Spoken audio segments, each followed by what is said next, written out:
cannabis industry is redefining entrepreneurship on a global scale. This industry is being run by some of the most successful, educated, and business-savvy entrepreneurs in today's market. Upscale TV is uncovering their blueprint to help you become a successful entrepreneur in one of the most controversial industries in the world. If you can operate in the cannabis industry, you can operate in any industry.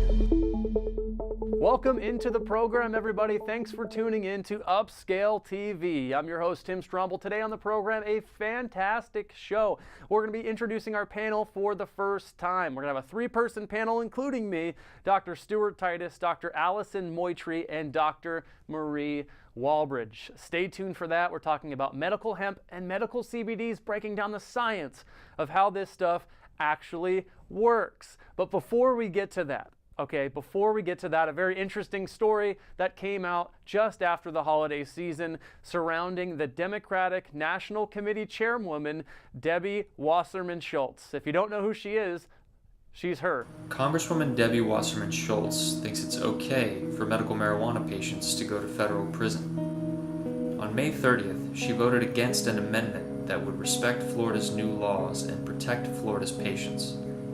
Even though 88% of Florida voters support medical marijuana, why would Congresswoman Wasserman Schultz vote to send patients like this to prison? Is Congresswoman Wasserman Schultz out of touch with Florida? Yes, that Debbie Wasserman Schultz. But they already covered her for being bad at Congress in Florida. Our story comes from the New York Times, who got a chance to interview her last week. Let's tell you what they said. They started out by saying, "You're one of the dwindling numbers of progressive politicians who oppose legalization of even the medical use of marijuana. Where does that come from?" She said, "I don't oppose the use of marijuana. I just don't think we should legalize more mind-altering substances if we want to make it less likely people travel down the path towards using drugs.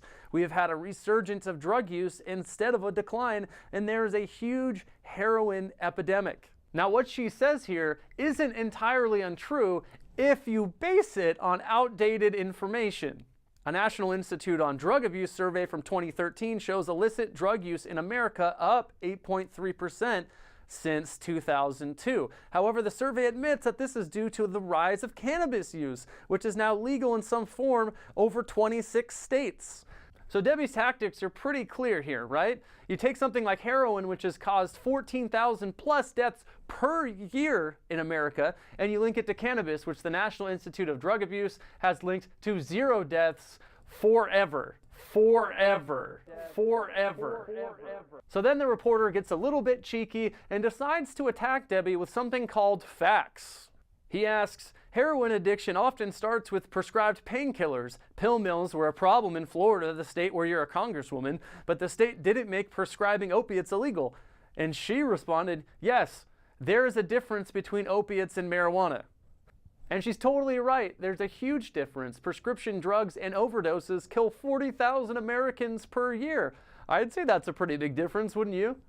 So then the reporter follows up and says, "Still, your opinion on this," meaning cannabis, "does seem like an outlier." She says, "It's perfectly okay to not be completely predictable. I am a person and I have individual opinions that may not line up ideologically. They're formed by my personal experience, both as a mom and as someone who grew up really bothered by the drug culture that surrounded my childhood. Not mine personally. I grew up in suburbia." So hold on.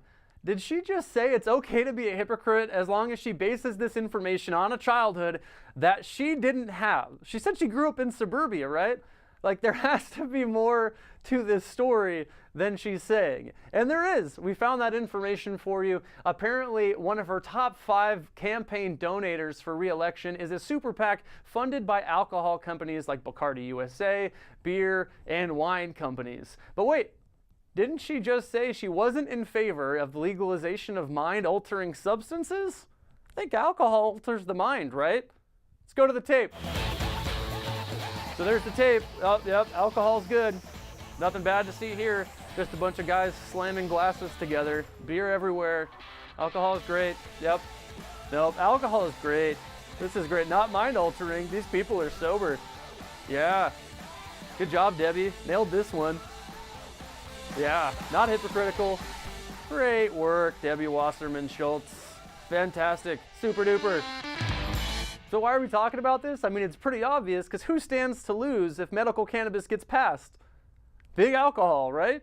A recent poll from the Center of Addiction Research showed 52% of adult therapeutic cannabis users giving up alcohol for cannabis and 32% giving up illicit drugs. So there it is. She should have said, it's perfectly okay to be a hypocrite. It's perfectly okay to send elderly people to jail for just trying to medicate themselves, so long as your next campaign is fully funded. We'll be right back.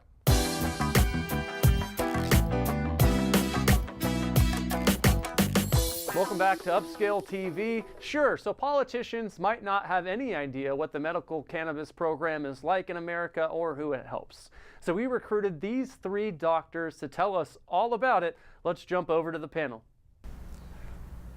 Yes, Tim, thank you so much for throwing it over to us. A fantastic panel for you. I'm really excited to get into this information. Let's start going left to right. Dr. Allison Moultrie, a neurologist, geneticist. Is there anything you don't do? No, you covered them all, yeah. Okay, out of the University of San Diego, my alma mater, by the way. I was a UCSD grad, so thank you so much for being with us this afternoon. Over to my right, Marie Walbridge, Dr. Marie Walbridge, excuse me, an educational psychologist. Among a number of things you do. Thank you so much for being with us today. I'm certainly glad to be here.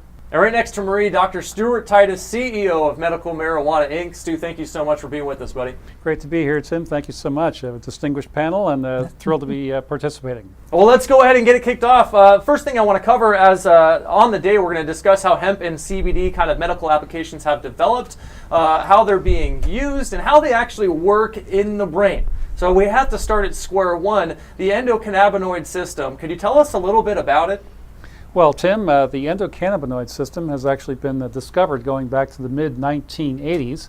It's not widely taught in medical schools. Only about 1 in 7 seem to teach this. Nonetheless, it's a very large, perhaps the largest self-regulatory system in the entire body. It regulates our mood, our appetite, our sleep, even our hormones. And there are 2 types of receptors. One is in the brain called the CB1 receptor, and the CB2 receptor is more in the gut, the viscera, the internal organs, and that seems to regulate more immune function. Nonetheless, this endocannabinoid system is now just becoming very popular for medical researchers to explore, and hopefully we can find some either pharmaceutical medications or natural botanical remedies that help supplement this very important self-regulatory system within all of us. Now, what I want to bring up now is Stu is one of the most educated people I've ever met in my life. Okay, I'm going to blow you up. You're very educated. When did you first find out about the endocannabinoid system as a whole? It wasn't in medical school, was it? Well, this was really when I was doing a series of medical symposiums in the cannabis industry. And I was shocked and amazed at how much great research there was out there, how many doctors, universities around the world, particularly over in Europe, were studying cannabinoids, because it was really something that seemed to be working naturally within us, that we actually have these receptors in our body to take these cannabinoids, or these extracts, which come from the cannabis plant, which includes hemp and marijuana. Now, if we could, some interesting indications have come out of Brazil. Could you talk about those for us? Well, at this time, the government of Brazil has allowed our product to come into the country for refractory epilepsy with parents and unfortunate children who have this particular condition. They've been allowing this for over a year now, almost a year and a half. And the program's gone so well that recently they've allowed us to expand on our indications. We're now able to bring a product in on a case-by-case basis, along with doctor's prescription, for Parkinson's, as well as for chronic pain, which also includes migraine headache. And cancer pain as well, right? Cancer pain is something that, yes, seems to fit in that category. Many chemotherapy patients, unfortunately, experience this condition, and the government is allowing us to, at the moment, bring the product in, though I think it would behoove us to go down and do some more clinical study and research to make sure that the doctors are more familiar, more comfortable with the fact that this product is safe and it's working. Now over to Allison, if you could, your home country, Brazil, you know, it's where you're from. When you see medical indications get passed by the Brazilian government, who now is also going to pay and reimburse their citizens for this medication, what's your thought on that? Yeah, so that's a very interesting point. from my perspective, I saw this growing up from a very pressure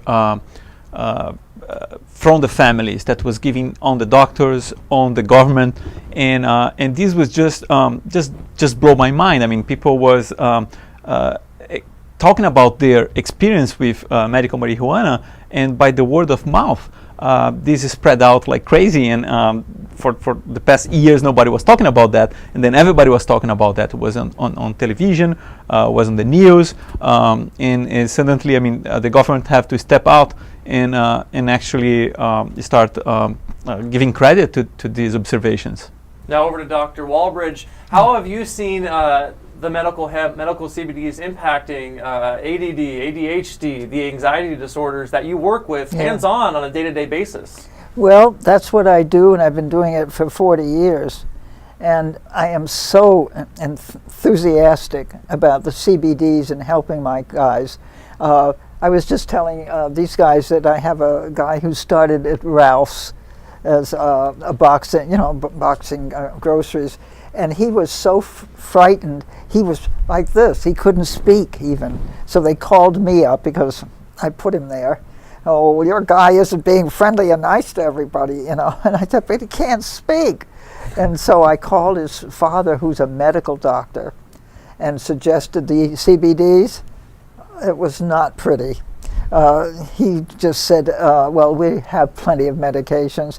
So there's a lot of resistance, especially of people who are in the industry, because they don't want to be known as renegades and people who are not part of the zeitgeist. So I am involved because I want my young people to have this kind of treatment. That's what drove me here, and that's what lights my fire. Now, there's lots of stigma about the use of medical marijuana. This is something that most of the previous studies, as far as I can tell from the academic research, I mean, we are familiar with that, but not the medical community. This is something that is slowly, people are getting more comfortable with that. Yeah. Well, especially parents. When you have a parent with a sick child, I mean, there's no stopping them. And they will shake down the legislators and everything that it takes. And so that's very encouraging because, how painful it is to see your child suffer and so forth. So, well, let's talk about that. You're doing a lot of autism research over there at UC San Diego. What have you found in your work? Yeah, so I basically start working on that because I receive lots of phone calls from families saying, oh yeah, we know someone has been using and it seems to be working. Especially on the cases where we have intractable epilepsy. Those are the cases that I see that most of the time the families reported to me that seems to work, it's helping. So we need more support. I mean, how this works. And looking back into the academic research literature, most of the work is really done like in mouse models. And mouse brain and human brain is very different. And so my intuition was first to start to develop a model of the human brain so we can study the impact of CBD on human neurons. So to do that, we use a new technology based on stem cell biology, where I can take a little bit of skin cells or dental pulp cells from an individual with a specific genetic disorder and reprogram the cells back in the lab and recreate early stages of neurodevelopment. So these are like mini brains in a dish, if I may say so.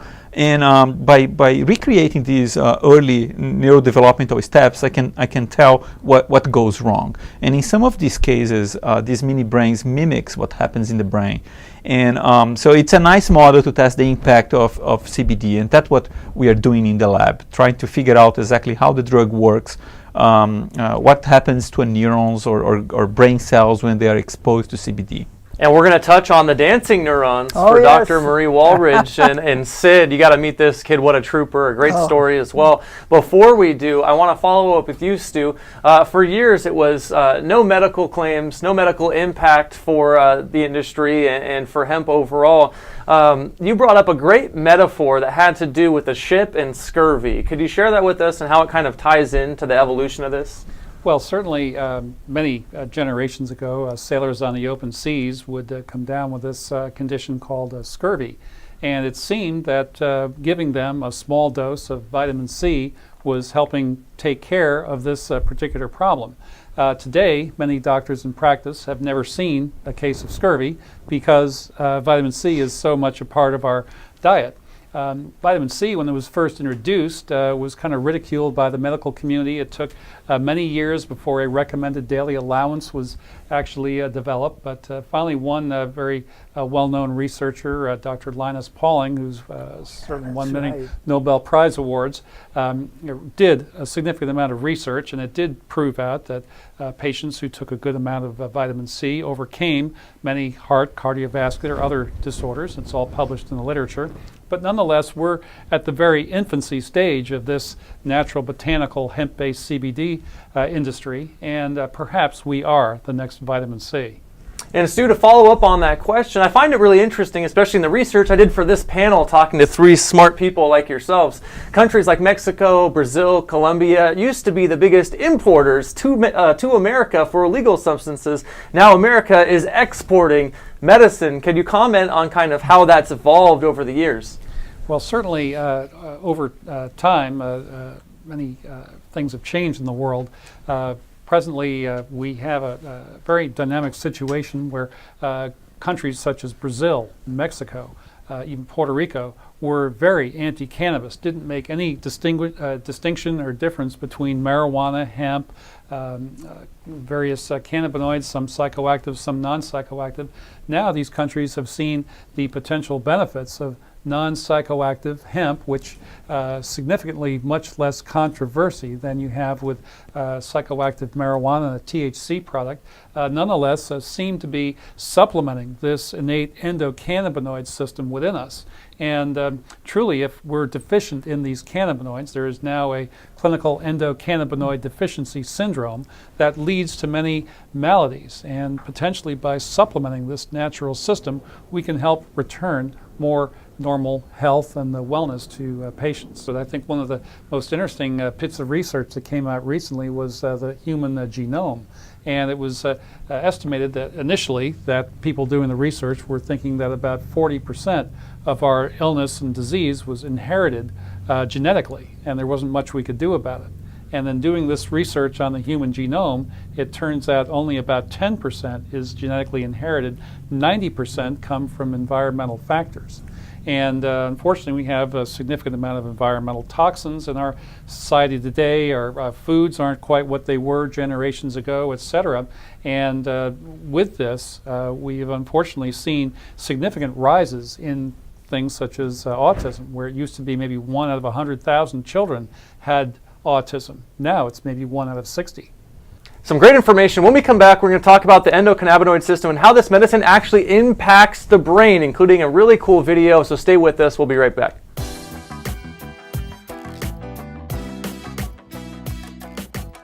Welcome back to Upscale TV. A recent court case in Colorado saw a federal judge say some really suspect things about banking and the medical cannabis industry. And since I don't know what to do with that, I don't know how to interpret it, I don't know anything about banking, we recruited KIND CEO David Dinenberg for the KIND 2-Minute Drill. Hey, thanks, Tim. We are here with the KIND 2-Minute Drill with David Dinenberg. David, now, big news out of Denver, Colorado surrounding banking the last couple of weeks. You even put out some comments that got published on Forbes.com. There's a federal judge out there who basically said he was going to rule that no bank will ever work with the legal cannabis industry. Was he right? What are your thoughts?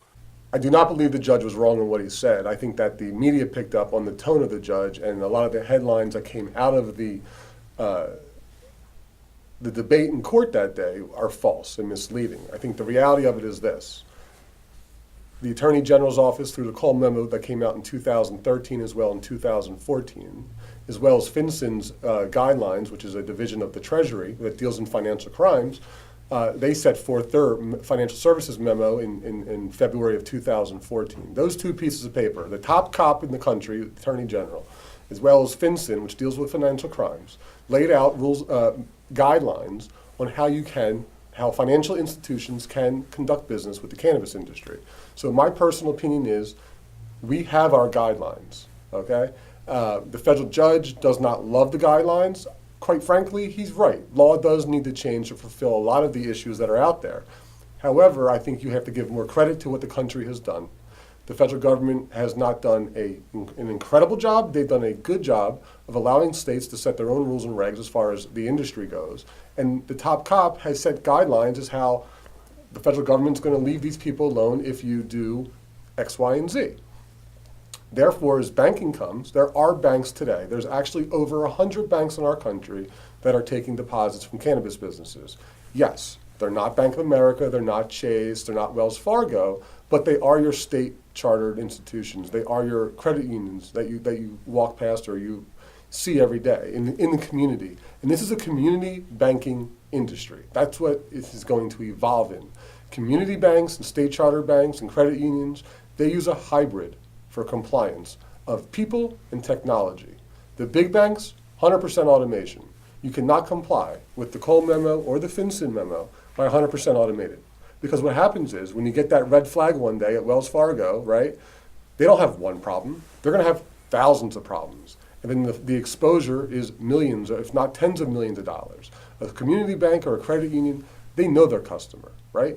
They are using technology and they're using their own personal touch. And they will know if and when there is an issue to deal with, they will deal with that issue up front.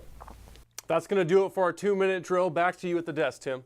Thanks for David Dinenberg for that. Go ahead and check out kind.financial for more great information. Okay, before we get back into the panel, Dr. Marie Walbridge works very hands-on with her patients, and I want you to check out this video, just 1 or 2 minutes long, of someone she's really helped out, a kid named Sid.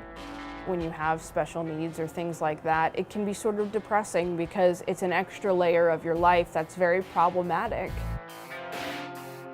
The neurons characters represent how our brains misfire and how we can cope with that.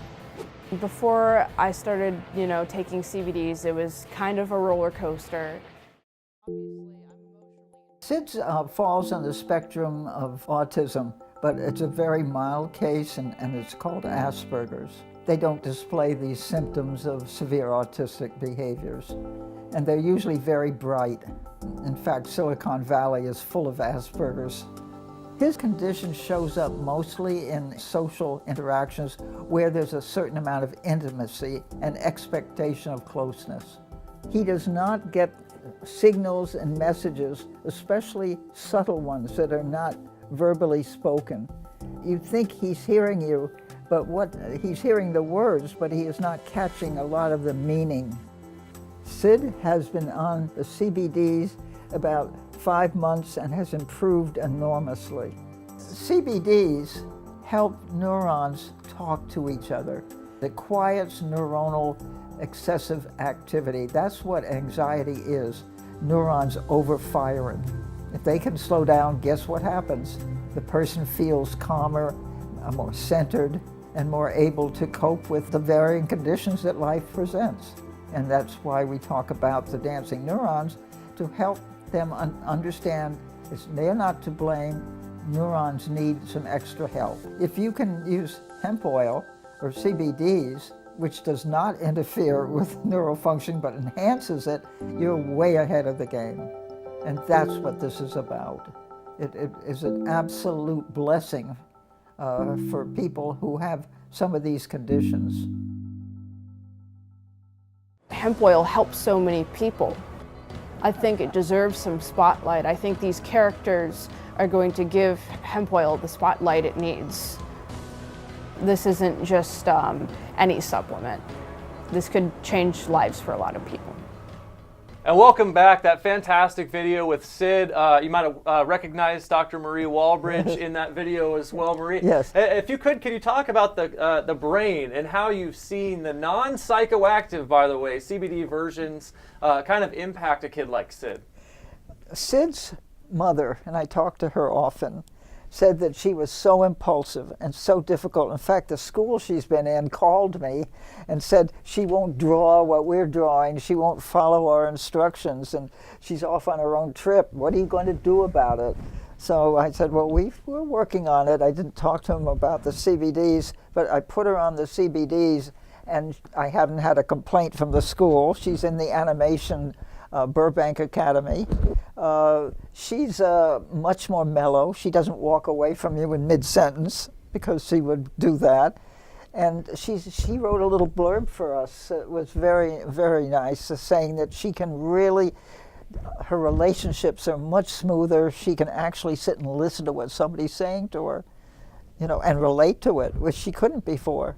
That's very good to hear. It's unbelievable. So I am totally involved in the spreading of the word and helping families and other professionals understand this. Mm-hmm. Can you talk about the neuron stimulation and how that kind of Well, sets I'm up? not a neurobiologist. I don't know exactly how it works, but my sense is that it gives food to the neurons that they were lacking, and they gobble it up. And what it does is allow those neurons to talk to each other. When they are deficient, they aren't hearing each other. I mean, that's absolutely essential for the very complicated people that we are and organisms. That's what's happening with autism especially. Yeah. And with the neuronal support, the brain starts to quiet down so that the overstimulation isn't as profound. You know all about that. Yeah, no, that's a good point. And I do have a question for you. Yes. From all the patients that you've been following up with CBD, do you see the beneficial for all of them? Do you see that there are some that responds better? Yeah. It varies because every organism varies. So you can't just blanket say your kid's going to be XYZ tomorrow. But I do tell them it will be better. Mm-hmm. And anything that's a little better when you have sick kids is huge. Absolutely. Because medications, as you know, are not that helpful in that sense. They are not. It's nice to have an alternative, yes. Yeah. That helps some, and over the years they went to Ritalin and now they're Adderall and so forth. But over time, you need more of them because they become, what do you say, not immune, but resistant to it. But CBDs are not in that category at all. They can take it for the rest of their life without any problems and health issues and so forth. So they were always asking me, is my kid going to get sick and so forth? And I said no, because 99% of the kids do not get sick. Mm-hmm. They get better. Dr. Mocher, what have you seen over in your research and kind of how CBDs or medical hemp impact the body, impact the brain? Right now, I mean, as I told you, we have this system that is an in vitro in a culture system where we have those mini brains or neuronal networks from kids with autism and epilepsy. And in some of the situations, we record from those neurons. We basically analyze their electrical activity. And in some cases, yes, we do have what we call a seizure-like behavior of those mini brains in a dish. And the exposed to CBD really attenuates that. So this is a very interesting phenomenon. It was way more dramatic than I ever thought would happen and works in a more efficient way than other drugs that we have. The biggest question to me right now is how it works, how it does the job. And so that is a molecular mechanism right there that we need to figure out exactly how it works. So what's next for you and your research? Where do you have to go? What's on in the future for you? Yeah, I would like really to take advantage of the system and try to understand better the individual responses on CBD. And the way I visualize that is a more personalized medicine where we all have these mini brains, individual mini brains in a dish where we can try the different doses, different timing of the drug before we move into the patient. So it's really testing on an avatar of your brain in the lab before you actually take the drug. Now, you work within one of the most pristine medical institutions in really all the world. I'm pretty sure UCSD's medical program was ranked in the top 10 globally this last year. Have you had any negative feedback on the fact that you're studying the endocannabinoid system? Definitely not. I mean, my colleagues are all very excited when they see the data, when they see the results. They want to jump in. So I think this would be a really game changer. Now, Stu, if you could, you don't have to have a medical condition to take hemp or to take CBDs because it's not necessarily a prescription drug, right? Like you take hemp all the time, don't you? I do. I certainly believe in our company's products. I've had tremendous success personally in my recovery from a nerve-related disorder, and I have certainly seen some of the research our Canna Life Sciences group has been doing to develop a full pharmaceutical compound for a couple of indications for use from the National Institutes of Health. Nonetheless, this natural botanical hemp-based CBD is a true dietary supplement that is currently available either as a supplement or as a food product. Certainly hemp seed, and there are tremendous nutritional benefits. You have essential fatty acids, you have essential amino acids which make up protein, and as well there seem to be some nice immunoglobulins which do seem to support the body's immune system, all wrapped up into one nice little package that Mother Nature has provided for us. Now, you mentioned the National Institute of Health. The government actually has a patent on the neuropsychological properties. Could you explain the patent that the government has? And you mentioned Canna Life Sciences is working with that patent, right? Yes, back in 2003, a patent was filed by a group led by Dr. Julius Axelrod, a Nobel Prize-winning laureate, on the therapeutic application and use of cannabinoids, which are extracts from the hemp or cannabis plants. And these properties seem to show significant antioxidant and neuroprotectant benefits. So one small private pharmaceutical company, which is one of our portfolio companies, Canna Life Sciences, has two indications for use on this patent from the National Institutes of Health. The first is to create a pharmaceutical medication for a condition called hepatic encephalopathy. This will be an orphan drug development, and this is a liver-brain disorder that affects many patients who are long-term opiate users or alcohol abusers. And in our preclinical as well as animal testing, we've seen significant evidence of neuroprotection from the insult of excess opioid or alcohol abuse. Nonetheless, the second indication is for traumatic brain injury, or CTE, which is of course affecting many of the retired NFL football players. And in some of the preclinical work there, we've actually seen evidence where we may possibly be looking at neuroregeneration, or a concept called neurogenesis. Obviously, this is something that Dr. Motri is extremely familiar with, and the stem cell research is certainly the cutting-edge frontier in medicine. That'll be certainly the medicine of the future. Whether or not our products seem to have some kind of fit in his futuristic model, that still remains to be seen, but nonetheless we're seeing some potential evidence of neuroregeneration, which if we could prove that out, I think would be a landmark achievement for our company and for the industry as a whole. Now, you mentioned CTE, you mentioned former NFL players. Stay tuned next week as we have Marvin Washington and Kyle Turley, both former NFL players. Marvin doing some fantastic things with Canna Life Science, Kyle Turley with the Gridiron Cannabis Coalition. Now, Marie, before we get out of here, 40 plus years doing what you do, okay? Yes. You brought in hemp, you brought in the CBDs to start working with some of these kids. How have you seen the evolution of your care be impacted by these medicines? Enormous. In fact, you know, psychology bored me, and I couldn't understand why. I mean, seriously. I know about it, but I wasn't interested in it. I said, well, what am I doing being one if I'm not interested? So I started taking CBDs myself because a friend of mine said, well, why don't you? And I found out that actually I had a mild disassociation. It wasn't lack of interest, it was boredom, which when you read the ADD literature is very common because they're not connected. So they use the term boredom, but it's really a lack of neuronal connections.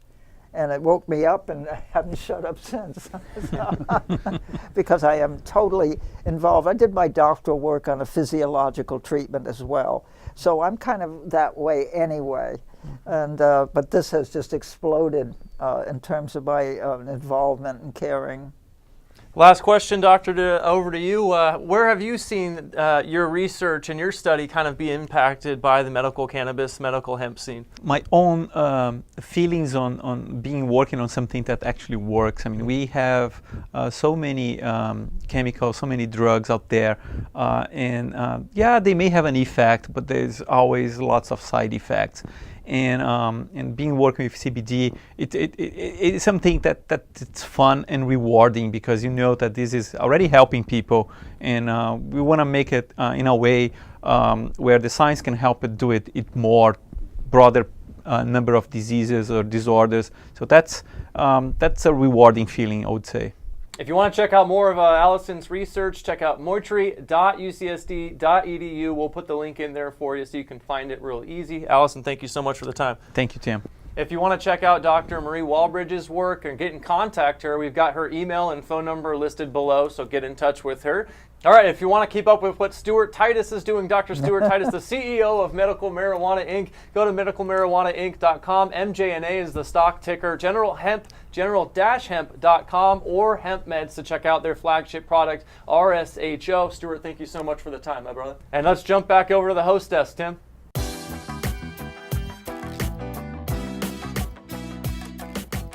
And welcome back from the break. Tim Stromble back with you. We're just about out of here on the program today, but before we get out of here, we want to get you our featured product of the week. This one's pretty cool. It's called BurnBox. BurnBox.co is a subscription box service that ships a monthly box of unique and useful smoking products, accessories, and supplies discreetly to your doorstep. BurnBox avoids the smoker stereotypes and encourages members to be more responsible users and adopt healthier methods of consumption. Whether you are new to the smoking scene or a veteran of decades, BurnBox wants to help you discover your favorite new smoking accessory. So forget heading up that gas station late at night for overpriced supplies, or taking a trip to a head shop with tinted windows and weird rules that make you watch what you have to say.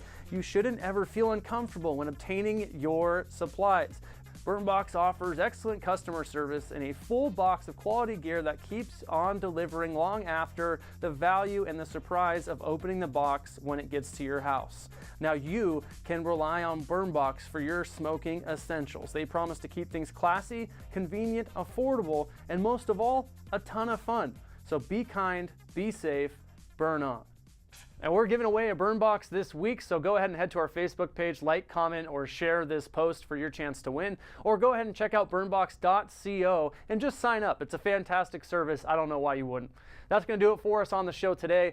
Join us next week. Huge show. Okay, Super Bowl 50 is upon us. The movie Concussion came out in December. Player safety in the NFL and sports has been at an all-time high. So we went out and we got Marvin Washington with Canna Life Sciences and Kyle Turley from the Gridiron Cannabis Coalition to talk all about the NFL, concussions, CTE, traumatic brain injuries, and a special two-part series. This is absolutely killer. It's over an hour of interview footage squeezed into just 2 episodes. You got to listen to these stories, and we'll have that for you as part 1 next week. That's going to do it for us on the program today. For Upscale TV, I'm Tim Stromble. We'll see you next week.